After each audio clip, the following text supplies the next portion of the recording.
దుబాయ్లో జరిగిన Asia cup finals మీకు ఎలాంటి దృశ్యాలను మనం చూసాం. ఒక పెద్ద డ్రామా. సో దానికి సమానంగా యునైటెడ్ నేషన్స్ జనరల్ అసెంబ్లీ వేదిక. సో ఇది ఒక ప్లే గ్రౌండ్ అనుకోండి. ఇక్కడ కూడా ఎన్నో సమస్యలు, ఇజ్రాయెల్ పాలిస్తీనియా, అలాగే రష్యా యుక్రెయిన్. సో ఇవన్నీ యుద్ధాలు కదా. కానీ చూడండి, నిన్న టోటల్గా ఇది ఇండియా వర్సెస్ పాకిస్తాన్ లాగా మారిపోవడం. కరెక్ట్గా ముందు రోజేమో ఆసియా కప్, ఇక్కడ యుఎన్లో ఏమో ఇండియానా పాకిస్తానా అన్నట్టుగా. మీకు ఎన్ని దృశ్యాలు అంటే, మీకు పాకిస్తాన్ ఒక దేశము, దానికి ఒక ప్రధానమంత్రి అని ఈ ప్రపంచము భావించి వీడికి కూడా ఒక అవకాశం ఇవ్వాలి అని చెప్పి షాబాజ్ షరీఫ్ని మాట్లాడమని చెప్పారు. వచ్చిన వాడు ఎప్పటిలాగే పచ్చి అబద్ధాలు. ఆపరేషన్ సింధూర్లో మేము భారత్కు సంబంధించిన 7 ఫైటర్ జెట్స్ని కూల్చేసాము. ఏంటి, పాకిస్తాన్లో ఉన్నప్పుడు దాడులు చేయాలి అనుకున్నప్పుడు వాళ్ళు బ్రహ్మోసు వాడారు, మేము ఆగిపోయాం అన్నవాడు ఇక్కడ ఐక్యరాజ్య సమితి వేదికలో పచ్చి అబద్ధాలు. 7 భారత్కు సంబంధించిన ఫైటర్ జెట్స్ను మేము కూల్చేసాము.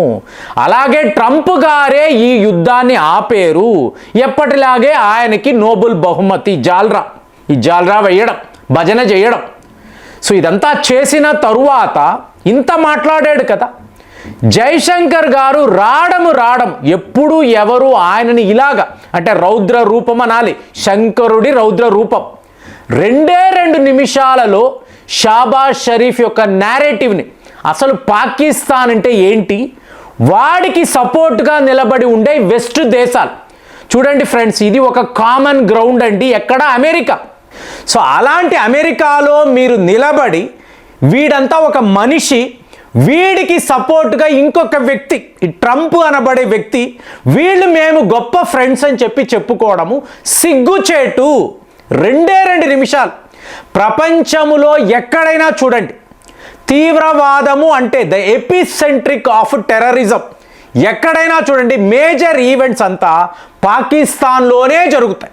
పాకిస్తాన్ నుంచి వస్తున్న తీవ్రవాదులే ఈ పనులు చేస్తారు. 1947 నుంచి కూడా ఈ దరిద్రాన్ని మేము భరించాల్సి వస్తుంది.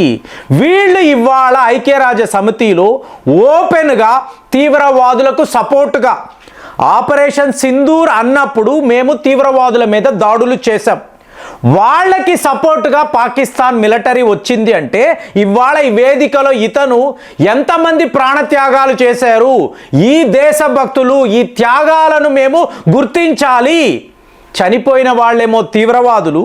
సో వాళ్లకు మీరు ఇంత గౌరవం ఇస్తున్నారు, ఇలాగ హామేజ్ అనేది పే చేస్తున్నారు అంటే, మీకు శ్రద్ధాంజలి ఘటిస్తున్నారు అంటే, ఇలాంటి ఒక దేశము ఉండగా ప్రపంచము సుఖశాంతులతో ఉంటుందా? 2 నిమిషాలండి.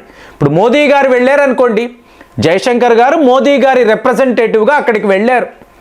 అదే మోదీ గారు పాకిస్తాన్ అనబడే దేశం పేరు కూడా ఆయన తీయరు. కానీ ఇక్కడ జైశంకర్ యొక్క బాడీ లాంగ్వేజ్ని గమనిస్తే ఒక టిపికల్ పొలిటీషియన్ ఎలా మాట్లాడతారు, గట్టిగా.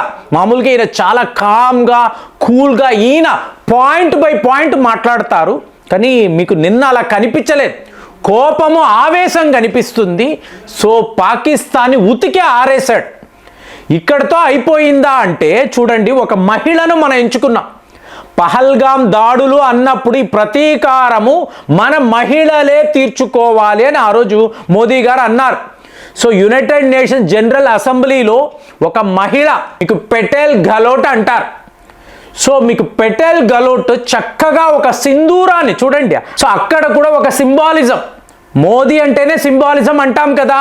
సో ఈ మహిళకు సింధూరాన్ని పెట్టి ఈవిడ పాకిస్తాన్ని వాయించి పడేసిందండి. ఎందుకంటే అటువైపు కూడా పాకిస్తాన్ వాళ్ళు కూడా ఒక మహిళను కూర్చోబెట్టారు. సో వీళ్ళు ఆపరేషన్ సింధూర్ అన్నారు, ఒక ఇన్వెస్టిగేషన్ చేద్దామని మేము పాకిస్తాన్ వాడు ఇన్వెస్టిగేషన్ చేయడం ఏంటండి? దావూద్ ఇబ్రహీం ముంబైలో ఏం చేశాడండి? చేసి ఇవాళ పాకిస్తాన్లో దాక్కని ఉన్నాడు. మనము ఇన్వెస్టిగేషన్ అన్నాము, జరిగిందా? సో అలాంటిది ఈ మహిళ కూడా అబద్ధాలు. సో ఏం చెప్తుంది? ఆపరేషన్ సింధూరు ఇన్వెస్టిగేషన్, కానీ మీరేం చేశారు? Indus water treaty, water weaponisation అని అన్నారు. మా ప్రజలకు నీరు కూడా లేకుండా చేశారు. ఇది ఈవిడ మాట్లాడుతుంది. సో దాంతో మీకు పీటర్ గెలోట్, సో ఈవిడ అందుకుంది. ఇంతకాలము మేము మామూలుగా పాకిస్తాన్ యొక్క అరాచకాలు, తీవ్రవాదం అని మాట్లాడతాం, కానీ ఇవాళ చూడండి, ఒక ఫస్ట్ సెక్రటరీ ఒక దేశం యొక్క ప్రధానమంత్రిని ఉద్దేశించి మాట్లాడడం నేనైతే ఫస్ట్ టైం చూడడం. ఒక దేశ ప్రధానమంత్రి ఈ వేదికలో తీవ్రవాదుల చీఫ్ లాగా మాట్లాడడము. సో ఇది ఎలా ఉందంటే, ఇన్నిన్ని అబద్ధాలు, ఇతనికి సపోర్ట్గా ఇన్ని దేశాలు, చప్పట్లు. సో ఇదంతా ఏంటి? మీ హిపోక్రసీ ఏంటి? మీ డబుల్ స్టాండర్డ్స్ ఏంటి? మీరు ఎవరు మారరా? మీలో ఈ మార్పు అనేది రాదా? వాడు ఒక పచ్చి తీవ్రవాది, ఆ దేశమే మీకు టెర్రరిజంకి ఇంతంత పేరు ప్రఖ్యాతలు కలిగింది. అంటే మీరు చూశారనుకోండి, షాబాజ్ షరీఫ్ వచ్చిన వాడు ఈ ప్రపంచానికి పాకిస్తాన్ యొక్క కాంట్రిబ్యూషన్ ఏంటని మాట్లాడాలి. మనం అదే చెప్పాం, ఎన్నెన్ని దేశాలలో ఎలాంటి ప్రాజెక్టులు చేపట్టాము, ఇలాగే మేము ప్రపంచానికి ఎలా ఉపయోగపడుతున్నాము. కానీ మా నైబర్ ఒకడు ఉన్నాడు, వాడు ఈ ప్రపంచానికి, అంటే తీవ్రవాదానికి ఎవరైతే సపోర్ట్ చేస్తారో, అంటే డైరెక్ట్గా అమెరికా ట్రంప్నే టార్గెట్, తీవ్రవాదానికి సపోర్ట్గా ఉన్న వాళ్లను ఎంచుకొని వాళ్ళతో ఫ్రెండ్షిప్ చేస్తున్నాడు. సో ఇదా ఈ దేశము చేసే పని? వీళ్ళు మారరా? సరిగ్గా మీకు పీటర్ గెలోట్ కూడా ఆ దేశ ప్రధానమంత్రియే తీవ్రవాదులకు సపోర్టుగా మాట్లాడటము మేము ఫోటోలతో చూపిస్తున్నాం. క్లియర్గా ఆపరేషన్ సింధూర్లో మేము ఎవరిని టార్గెట్ చేసాం? మేము టెర్రర్ క్యాంప్స్ని మాత్రమే టార్గెట్ చేసాం. సో చూసుకోండి ఫోటోలు. వీళ్ళు చెప్తున్నారు కదా 7 ఫైటర్ జెట్స్ను కూల్చేసామని. ఒక ఫోటో చూపించమనండి, ఒక పిక్చర్ చూపించండి, మేము నమ్ముతాం, మేము ఒప్పుకుంటాం. ఏది అలాంటిది ఏమీ లేదు. కానీ ఈ పాకిస్తాన్కి సంబంధించిన డెలిగేషన్ ఇక్కడ కూర్చొని అసలు సిగ్గు శరము లేకుండా ఇన్నిన్ని అబద్ధాలు మాట్లాడుతూ ఉంటే ఓపెన్గా చెప్తున్నారు పాకిస్తాన్ లైస్. ఇన్ని అబద్ధాలు మీరు చెప్తూ ఎలా ఉండగలరు? మీకు ఒక ఆత్మ సాక్షి అంటూ ఉండదా? అసలు ఆత్మ గౌరవం అంటూ ఉండదా? ఈ వేదికలో కూడా మీరు ఇక్కడ కూడా భారత్ను టార్గెట్ చేస్తున్నారు, జమ్మూ అండ్ కాశ్మీర్ అంటున్నారు. పహల్గాములో అమాయకులు, యాత్ర కోసము వచ్చిన అమాయకులను పొట్టన పెట్టుకొని తరువాత యుద్ధంలో మేము గెలిచేము అని చెప్తున్నారు. అంటే మీలాంటి దేశాన్ని ఇక్కడ ఒక వేదికని కూర్చోపెట్టడము కూడా అసలు మీకు ఇక్కడ ప్లేసే ఉండకూడదు. అయినా కూడా ఇచ్చారు, కానీ మీలో ఎటువంటి మార్పు రాలేదు. సో మీరు ఇలాగా state sponsor of terrorism continue చేస్తూనే ఉంటారు.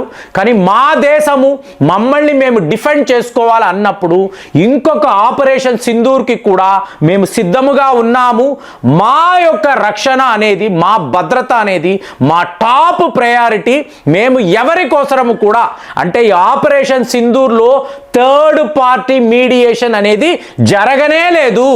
అమెరికాలో కూర్చొని డొనాల్డ్ ట్రంప్ వింటుండగా ఈ మాటలు మనం చెప్పడం, ఒకవైపేమో జయశంకర్ గారు అందరూ మాట్లాడేది 2 నిమిషాలలో పాకిస్తాన్ని డెస్ట్రాయ్ చేసిన జయశంకర్, ఇంకొక వైపు మహిళ, సింధూరము పెట్టుకున్న మహిళ పీటర్ గెలోట్ అద్భుతమైన ప్రసంగం. అంటే ఎక్కడా ఎటువంటి తడబాటు లేదు, భయము లేదు, బెణుకు లేదు. మీకు డైరెక్ట్గా పాకిస్తాన్ ప్రధానమంత్రియే ఒక తీవ్రవాది, వీడు ఇంతమంది తీవ్రవాదులను తీసుకొచ్చి ఇక్కడ కూర్చోబెట్టాడు. వాళ్ళ మంత్రులే చెప్తున్నారు 30 ఏళ్ల నుంచి అమెరికా కోసము ఈ డర్టీ జాబ్ మేము చేస్తున్నామని. ఇవాళ కూడా మీరు మాట్లాడడము, అసలు మీరు ఆలోచించాలి, ఇంత అబద్ధాలు మేము ఎలా చెప్పగలుగుతున్నామో మీరు ఆలోచించాలని. చాలా బాగా మాట్లాడారు. కుదిరితే మీరు ఆ వీడియో చూడండి, చాలా చాలా గొప్పగా అనిపిస్తుంది. యుఎన్లో అమెరికాలో కూర్చొని మనం ఇలాంటి ఒక ఎదురుదాడి చేయడము నాకైతే అద్భుతంగా అనిపించింది. మరి మీ భావన ఎలా ఉంది? కామెంట్స్లో రాయండి. మళ్ళీ వచ్చే వీడియోలో కలుద్దాం. జై హింద్.